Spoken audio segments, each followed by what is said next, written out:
Welcome to another episode of Insomnia Success Stories. We have Tom here who had chronic insomnia for over 10 years, and he's going to be sharing with you his journey out of it. So if you've lost your confidence that your insomnia can be overcome, if you're really in the pit of it now, Tom's going to give you the confidence that no matter how bad your insomnia is, it can and will be beaten. And if you're new to the channel and if you don't know who I am, so I'm a former chronic insomniac of 20 years. I overcame it with the exact same teachings that I now share with people. And after training in the field, I worked with the NHS, MOD, got 2 books on insomnia. But day to day, I help people via Zoom, like Tom and everyone from around the world, overcome their insomnia. Welcome to the channel, Tom, and I'm really happy to have you here. But yeah, if you'd like to share with people what your life was like when you had your insomnia before you overcame it, just to give them the confidence that no matter how bad theirs is, it can be beaten. How long would you say you've had it for? What was it like when you had it? The thoughts, the feelings, anything you want to say, just let's get stuck in of it. Okay, yeah. So I've had it for pretty much all my life. Through childhood, I didn't sleep particularly well. It was always an issue for me growing up. And then into my adulthood as well, it would continue to be an issue and it would ebb and flow. So it would get better. There'd be peaks and troughs. And then after seeing certain information about sleep on the internet, it's significantly worse and stayed. Okay. Really bad. So what kind of information are you talking about? So I'm talking specifically about Matthew Walker. This thing that he's put out, I remember seeing about a specific piece of information that obviously has zero context behind it. One night of 4 hours or less sleep reduces your kind of cancer killing cells by however many percent. And yeah, when you've got insomnia and you're already desperate to sleep and trying everything you possibly can to sleep, to hear things like that just creates more obsession, more fear, more control. And then when there are no solutions offered with it, then you're just Exactly. even far worse pace. But yeah, so Matthew Walker made your insomnia far worse. When you had it, how did it impact your life? So often insomnia is thought of like people who don't really understand it, how it just impacts your nighttime. But as we've discussed, and everyone with insomnia knows, it's far more than just how it makes you feel and not sleeping at night times. What did it do to your confidence, your self-esteem, who you were as a person? I like to call it the rabbit hole of insomnia. How deep down the rabbit hole did you go in terms of your behaviors? Yeah, pretty deep. It impacted pretty much every facet of my life. There wasn't a single thing that it didn't touch or affect. Definitely there's a lack of awareness generally around what it's like to live with insomnia. And that's evidenced by the general advice you get from most people who don't suffer. You've heard it all before, just close your eyes or just go to sleep. And you feel like you're banging your head against a brick wall. You feel inferior to others because you feel like you're operating at a lower level. And there are very real effects of insomnia and not sleeping. So you feel you're, like I say, like inferior. Everyone else is running on 100% and you're running on kind of 30%. It makes you question your ability to do your job, do standard everyday tasks. And obviously it does have a genuine impact on your ability to do everyday tasks. You are more lethargic. You are more worn out. You do struggle cognitively as well. And obviously you've got people around you that don't understand, label you as lazy or whatever it might be. But these are very real impacts. And I was experiencing these every day. Yeah, and I experienced that too, that feeling where you're considered lazy if you want to lay in bed in the morning till 10, 11, 12 because you haven't slept till 6 in the morning and you finally managed to drop off some bed at the weekends. You're laying in because of that. Yeah, getting it labeled as this is because you are lazy. Whereas actually what you've described is just obsession and fear and frustration. It is real damaging when it is minimized. The way it is also minimized is how it's generally treated. Before you found my work, what were the kind of treatments that you were either offered or found yourself on Google? Googling was a disaster. Like, don't recommend that anyone does that, because that's what leads you to your Matthew Walkers of the world. And that's with anything. They say don't Google your symptoms. If you do that, be prepared to encounter that kind of information. And then when I was doing the GP, it was, let's see what pills we can give you. And then you've got the kind of standard sleep hygiene stuff that doesn't touch the sides for people with chronic insomnia. That might work for the general population, but it doesn't touch the sides for genuine insomniacs. The trouble is you get lots of people nowadays that will have one rough night of 5 hours and they'll say, oh, I had really bad insomnia last night. It's no, you didn't. You just had one rough night. That's not insomnia, and it minimizes what the rest of us do. And they say, a rough night is normal. The occasional rough night. But 10 years of really limiting your life and that constant obsession around sleep and worrying about your job and feeling less than, the mental health impact that insomnia had. I think it does frustrate me how little it's understood. People with insomnia feel very lonely and very unique. Yeah. But everyone seems to be having the same thought patterns. Everyone seems to limit their life. Everyone has these doubts and fears about the future. And so I just think it's probably going to be really encouraging for people to be hearing things that you're echoing exactly what they are thinking and feeling. 10 years of no help, sleeping tablets, sleep hygiene, everything getting worse. How did you first stumble across my work? It was my dad that actually found you, obviously him knowing the problems I was having. He sent that email to me after seeing that interview. Yeah. And then we spoke. How was your confidence that it could actually be overcome when we were emailing back and forth, just working together? It wasn't high. Because I think you get to a point where you've had chronic insomnia and you've been given solutions that don't work. You get to a point where it's like the likelihood of the next solution working. I've got a litany of evidence that shows the solutions don't work. So what are the chances that this one's going to work? Empty low. Yes. And I think that's a really damaging thing when it comes to sleep. People have no confidence that it can ever be overcome. And I think you're happy to take a supplement because it's no investment in your time, energy, or morale. But to actually commit to something that is quite hard, which just is, he's going to want to do that. But luckily, you did. So we did the platinum program together, which included 8 sessions together, an aftercare call, a video program, a workbook. So if you can remember back to the first time we met via Zoom, we're going back a long way, 2.5 years ago. Tell people about how things hopefully started to change there. The first time we spoke, I came away feeling a lot better because, as we've mentioned before, the problem people with insomnia have is that people around them don't understand the impacts, the effect it has. Whereas you're already saying all of the things I'm feeling without me having to say it. So that gave me a lot of confidence that you truly know what it's like deep inside. That gave me a lot of faith that we're on the right track. You've been there, you've done it, you've overcome it. And that was the main sense I got coming out of that first call, is that you've got the t-shirt, so to speak. So when we were working together, can you say what you found? Give a brief outline of what the work was, because I think people have a misunderstanding.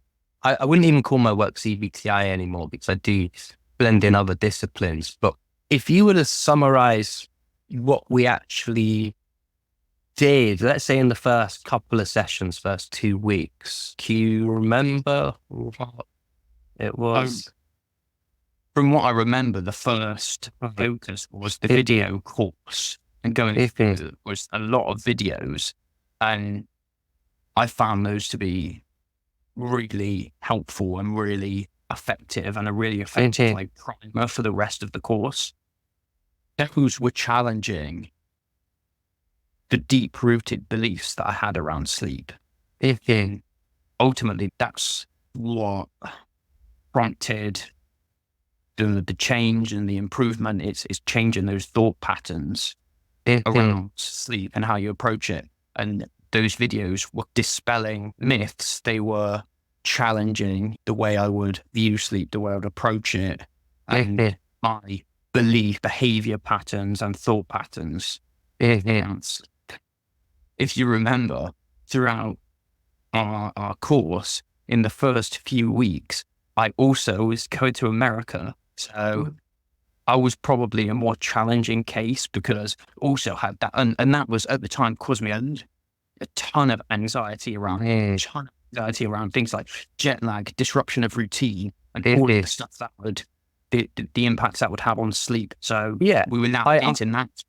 I do remember you were going to America, you were staying with your family, and I think a lot of it was the fact that you had to be on all the time, essentially. So there were always the social gatherings that you were attending to. There were parties you had to attend to. Yeah. And in a way, a lot of my work, what I want to do with people, is to expose people to the fears they have around insomnia and get them to do the thing that their brain is telling them not to do, because you want to hunker down, you want to shy away from it.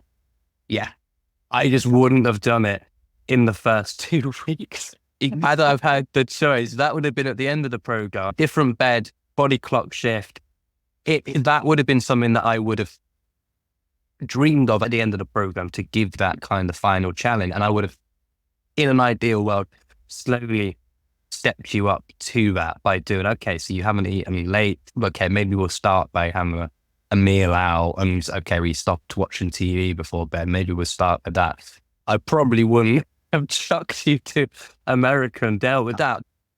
However, there were some nights, despite everything that your brain was telling you that you couldn't sleep, because you had that fearless approach to it, and because you weren't allowing insomnia to push you around. I remember there's quite a few nights in America where actually you slept pretty well, despite all that. It's a kind of pleasant surprise, really. There were definite ups and downs, but it was much better than I'd been anticipating. What does that do to your confidence when you can be at the worst possible time and then prove to yourself that you can actually sleep? It's definitely a boost. It's definitely a boost, because again, you're challenging those deeply held beliefs, introducing new evidence to yourself. Before that, I would have said, "There's no way, no, can't do it. It's just no way," and yet it seems otherwise. So it's a huge boost. You said there were ups and downs. What was it like when you experienced the ups, and how did it then feel when you were still getting the inevitable core nights of sleep, which were just as bad as before you'd started? It was tricky to navigate, and obviously I was obviously still having calls at the time, but having the high and then the low, it was a knock, because you feel like you take one step forward and 2 steps back. I remember the first week it was quite good, and then the second week was quite bad. It was a knock, but it was also evidence that these things naturally fluctuate anyway. I think it's about reframing it. Once I had that first week that went well, the expectation was the second week should be exactly the same. So then I'm shooting for perfection again. And every night has to be bang on 8 hours, whatever it might be. It's those thoughts and those beliefs that drive the negativity. That's what you get obsessive, and that's what brings in all the bad stuff. I talk about this a lot. I seem to have the same type of type of clients with the type A personality, and use the word perfect. I need the perfect amount of sleep. And I think this is the same character trait which lead people to insomnia. So you get a poor night of sleep, and then you get another one, and then you become so desperate to never allow that to happen. And then you go into fix it mode. But the fix it mode you do is the complete opposite of what you should be doing to get good sleep. I think it's nice to let people know it's not this really linear progress out of it. Exactly. If you go in with that expectation, it's going to backfire, because you've had your confidence knocked so much before. If you're even a little bit fragile and you believe that it's going to be this, and then, okay, I had a poor night, then it's not working out so clear. But I think, it is nice to let people know that is the normal progression out of it. Some of things as we were progressing through the course, I was asking you to do things like, I believe you hadn't eaten late in a restaurant for a long time, and you didn't go out on nights out. A lot of things that you couldn't do because of your insomnia. And I was deliberately getting you to do that with the course. How did it feel when you were actually facing up to the fears around your insomnia? It was great. And I think the people around me saw the change and they saw the difference. And I think it benefited then as well, because it was more pleasant to be around. I was more positive, more upbeat, and more willing to do things. So I think they obviously noticed the change in me, and then it was also just more pleasant for them to interact with me. It goes beyond just yourself, pushing yourself in that way to do things that like considered off limits, allows you to have quality time that you thought was just for other people. They can do that. I can't do that because I'm an insomniac. That's that limiting of what you can do and who you are as a person, such a symptom of the condition that people just don't understand. And I think you can get tired of even explaining it to people, because they're never going to understand why you can't just go to bed and sleep like everyone else. So we started tricky couple of first weeks coming through. And then how was it coming towards the middle, towards the end of the program? What did you do on the course? How did it feel? What was the general mid to the end of the program? Mine definitely wasn't a linear case. Mine was very up and down. There were weeks we were checking in and it was like, that was 100 times worse than the previous week. Then there were times when it was 100 times better. The point was, you could see the shift in my thought patterns and beliefs around sleep. And again, that's where the journal came in as well. Doing the exercises that were in the workbook were fundamental to having that shift take place. Because even when you had a bad night, you still did the exercise in the workbook, and it was asking you to put a positive spin on it. Take one positive thing that you're going to do today, despite whether you've had a good night or not. What's one positive thing you're going to do today, or what's a positive thing about the night you've had? So it might be you've had 4 hours sleep, but what's a positive? Actually, it was 4 hours of unbroken sleep. So that's a positive. And slowly then you're starting to move away from this very negative attitude towards sleep. The focus is about not letting it impact the rest of your life and your days. It's changing this belief that it goes to your identity. For me, it was like, I'm Tom and I'm an insomniac. And if that's I would have said that was one of my key traits as a person.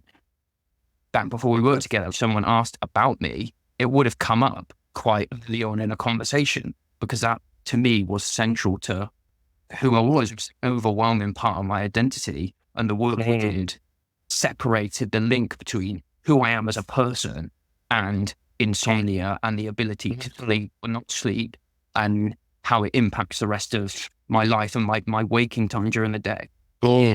I think we did put the behavior changes in place to actually rebuild your pattern of sleep and get you sleeping better. But it was that kind of approach where you started to approach the days differently. So you weren't constantly feeding the obsession and the control and the fear, the anxiety around insomnia during the daytime. It's a really hard thing to do, because when everything is telling you after you've not slept well to do far less during the daytime, hunker down, stay away from the day. And kind of the problem is, if you let it push you back and back like that, it's just going to bury you with it. It's just that stepping back in the direction of what you used to do or what you would be doing if you didn't have the condition. Yeah, and I think the feeding it during the daytime is just such a huge contribution, because then you're just going to take it into the bed at night time. Yeah. I've got a video, a new one actually, a new feed coming out about feeding the monster in the day. But it's a huge thing when, how you approach your day. And what are you now doing but you had told yourself that you couldn't do, just to stop insomnia pushing you around? Living like everyone else, doing things in the evening, doing things at night, just living in an indistinguishable way from the people around me. They go out to eat in the evening. You might go to the cinema in the evening and you're not getting out until 11 p.m. No way you could have done that. No way. It's things like that. Normal people don't think about, they're just doing it. Yeah. But that sort of thing would have crippled me. Yeah. Me. One of the key things that the course got me to do was approach every night as a new opportunity to sleep, rather than something to be feared. But also it's like putting previous nights to one side. That's done. It's over with. Tonight is just, it's its own thing. Forget what's happened before. It's a new opportunity to sleep, whatever it might be. Yeah, and I think that kind of that acceptance and understanding that you cannot guarantee it and you cannot force it. You can put the right behaviors in place during the daytime. Because there is that control issue, and everything you're saying with the type A personality, the perfectionism, it's all about the control. It's not that you stopped controlling, you just shifted it to other things in your life, and actually you started focusing the energy into other areas. And I think, if I remember rightly, by the end of the program, working together 8 weeks, you had a good grounding in it. You'd had a lot of successes. You'd had some relapses. You'd had a kind of a roller coaster. But overall, I think just how you were speaking to me by the end of it, I knew that the core teachings had sunk in. How did it feel moving on from it once we'd finished working together? Tricky, especially to begin with, because it's like going it alone, and it's I got a lot of comfort and confidence in the fact no matter what happened during the week, I could chat to you about it every Saturday and would chat it through. Whereas when it's going it alone, it's if I run into problems, then you've got to overcome them. But ultimately, the teachings are there to fall back on. And if is what I did, I just fell back on the teachings. I still have the workbook. I still have it to this day. And I still look at it. I still use things like the sleep window. It's core fundamental principles that you take forward. And it is a constant evolution. You can't just drop these things, and it's nice to have tools in the toolbox, things like the sleep window and little techniques. And obviously, like I said, I still got the workbook, so I can refer to some of the things I wrote in it when I was doing the exercises, and that reframes my mind if I think that I can spot myself slipping into those old negative thought patterns. It's having those fundamental teachings. It's still keeping and following them. It's funny, the fundamental teachings, because I suppose they're all the teachings that people instinctively know. People who've never had insomnia instinctively know, as long as I don't give myself too much sleep opportunity, as long as I can have a poor night of sleep, and as long as I don't change my behaviors and limit my life. And it's in a way, it's just about reverting back to what people know. Is just all the 10 years you teach yourself all the wrong stuff. But you can't ever tell people about right at the beginning. Just do nothing, and the behaviors of good sleepers and the thought patterns will follow. You need to lead people down that path. I think it's really important to say that most people are going to get tricky times and relapses because the brain is a tricky thing. And when things start going the wrong way, you want to fight more, you want to obsess more, you want to control more. How did you get out specifically when you had these relapses afterwards? What were you doing? What would you have done pre the course? What would you have done back then? And what did you do in order to not trip down the rabbit hole and then just get back in the crap of insomnia is pre-course?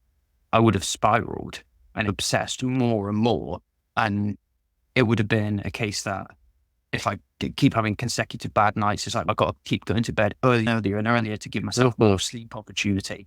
And it's just earlier and earlier, and it's obsessing more and more. So during the days, it's getting more and more, which ultimately sets me back. And it's, again, you spend your days thinking about nights. You spend your days constantly thinking about sleep. Whereas it's like normal people, they don't think about it at all. They don't think about it ever.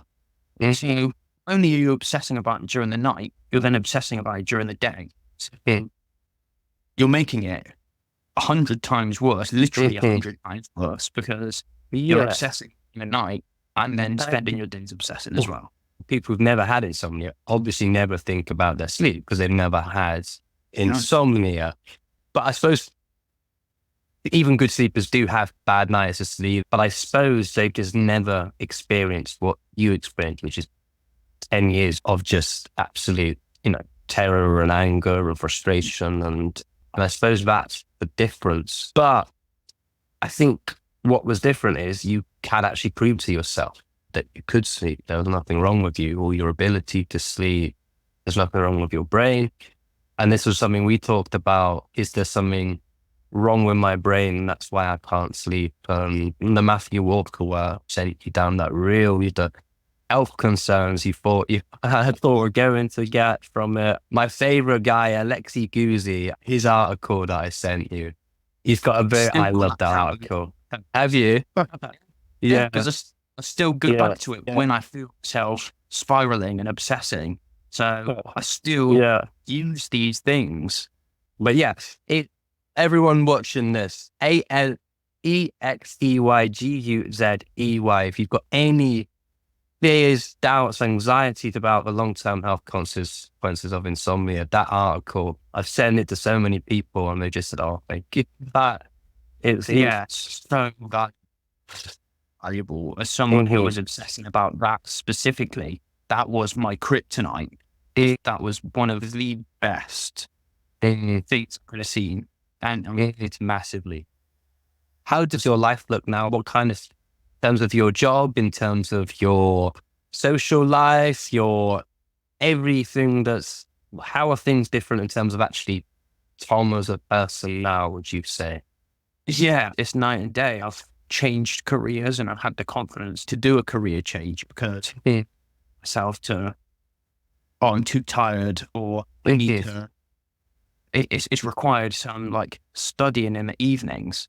I normally can't be looking at a computer at 7 o'clock at night because that's within 3 hours of being able to put that to one side and focus on something else. I was able to focus on improving my career, changing careers into a new field, which required a lot of learning. And do that as a result of having the confidence that sleep doesn't define me. It doesn't define who I am. It doesn't dictate what my day is going to be like. It doesn't dictate what the following day is going to be like or the following week.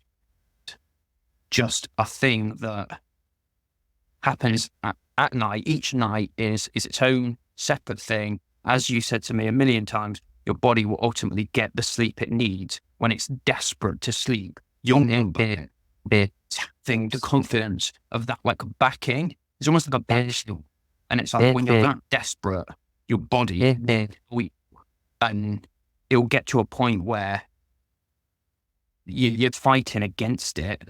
Yeah. And I think that's obviously, if you're really stressed and anxious, is not what you want, but just for knowing the buffers on the train, it's always going to be there. Does take a lot of the fear away. Yeah. I might make this into a video, but there was a program called Shattered on in the UK back in the early 2000s where they had people in the house, and they were only allowed 1 hour of sleep per night, and 10 of them went into it for a week, and then 5 of them dropped out, and they had 5 left at the end. And there was prize money on the table of 100 grand, which back in the early 2000s doubled today. So nearly $250,000. And the person that left with it was the person who could, we're all given separate beds and bedrooms. The person who left with all that money was the person who could stay awake the longest. And no one knew what everyone else was up to because it was all separate rooms. 4 of them fell asleep in less than a minute. And the one who won made it to something like 4 minutes and 30 seconds or something like that. To win £250,000, they couldn't even stay awake longer than a minute. You don't want that kind of extreme, but knowing that it's always there does provide reassurance. So yeah, I think we'll wrap it up pretty soon. But any closing remarks to help people who are watching, if they're where you were 10 years ago? Massive thank you to you, first of all, because you've obviously helped me overcome this. And I suppose the main message to people is that it can get better, but don't rely on conventional sleep hygiene practices. Won't solve the problem. Right? You need to go a bit deeper than that, but it's 100% possible to completely change your sleep and your life by how you approach it. It's completely possible. And obviously your clients have evidence of that. It's 100% possible, but again, apply the kind of foundations, the kind of core teachings, and use that to reframe how you look at sleep. If I could do it, anyone can do it, because I'm the most obsessive person. I'm so obsessive on like the health side, as I've mentioned. If I can change the way I view sleep, genuinely anyone can. Yeah, and I think that's an amazing message, because just having the confidence that it can be overcome, and the realistic what to expect, just setting that expectation that it is that bumpy ride, which you talked about. And if you're up for it, then it can be done. But I think you've shown what it is and the challenges with it. And I like the honesty that it is not this kind of real kind of smooth, easy ride, because that would be pretty disingenuous of either of us to say that, because it's not. But I think it can be made easier, as easy as possible if you're kind to yourself and you're patient. But it's, I think, up to the individual to take the step, which you did. And here you are now with your new career. I'll ask you off camera what it is. Happy to find out about it. But thanks very much, Tom. Anyone in the comments section want to say thank you to Tom for sharing his story, whack it down in the comments. Or if you've got any questions that you want to ask me, it's about on this video, or any sleep related questions, it really helps the channel grow, because then it's engagement on the video. So you probably notice I answer pretty much every single question about sleep, even the insults. Like, whack them down, I'll answer them. But thank you again. Good stuff. Thank you very much. Cheers everyone for watching. I'll see you on the next video next week. Cheers, Tom. Thank you. Bye.